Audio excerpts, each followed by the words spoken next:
Welcome to Laurel and Artistry and part 3 of my American Presidents series.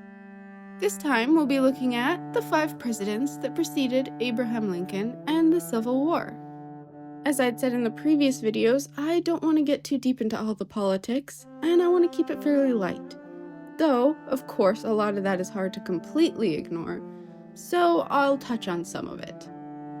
Anyways, we continue with James K. Polk, the 11th President of the United States.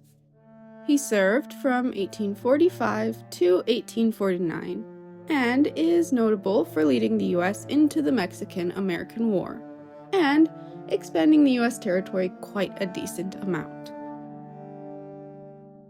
He was rather short and brushed his hair back in a way that kind of makes him look like he has a mullet.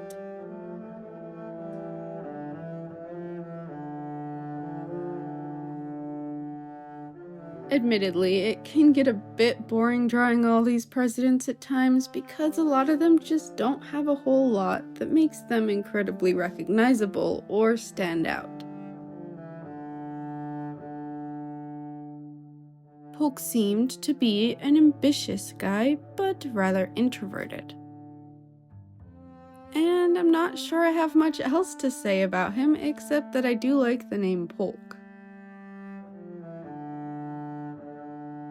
Next is Zachary Taylor, the 12th president, who was the same height as the previous one.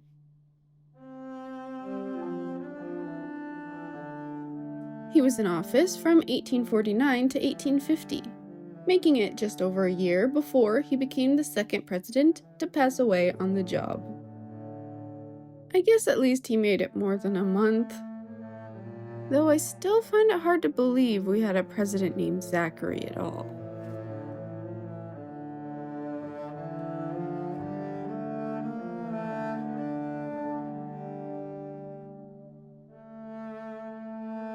I think he's more well known for military accomplishments that made him a war hero than for anything done during his brief presidency. But his stances in opposition to the expansion of slavery and willingness to use force to prevent secession of states give some insight into the cracks beginning to form in the unity of the United States.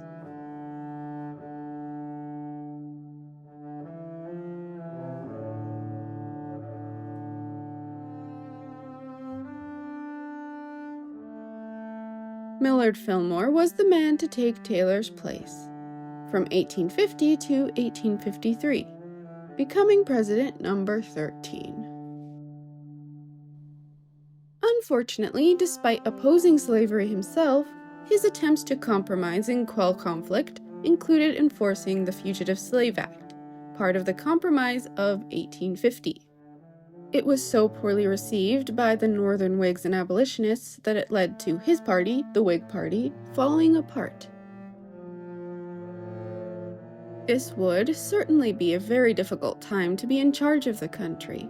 Taylor had been ready to keep the states united by force, and Fillmore tried through compromise.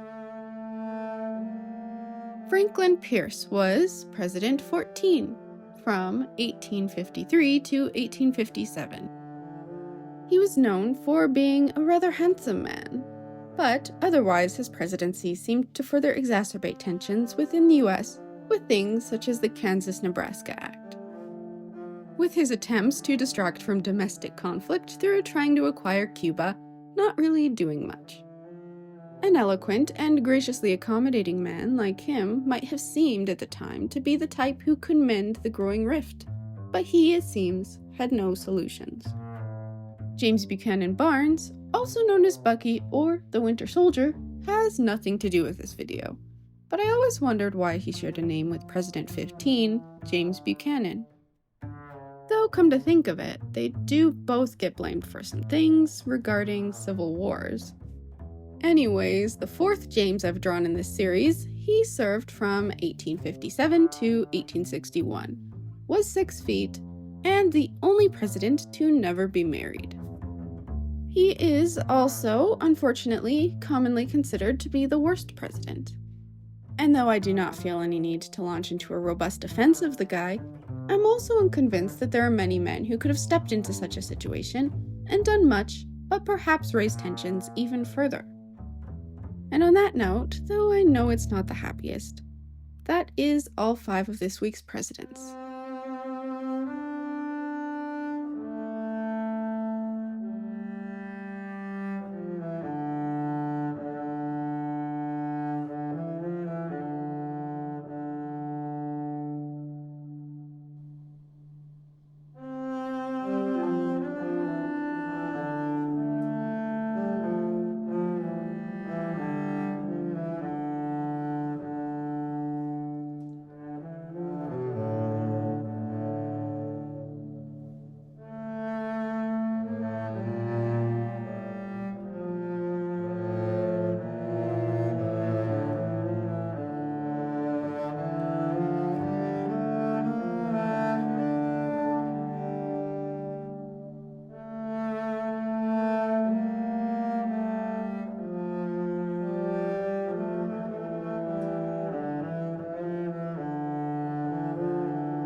Thank you so much for watching. You could keep a lookout for part 4 of this series sometime in the future. In the meantime, remember, if your name is James, it greatly increases your odds of becoming president. Ciao!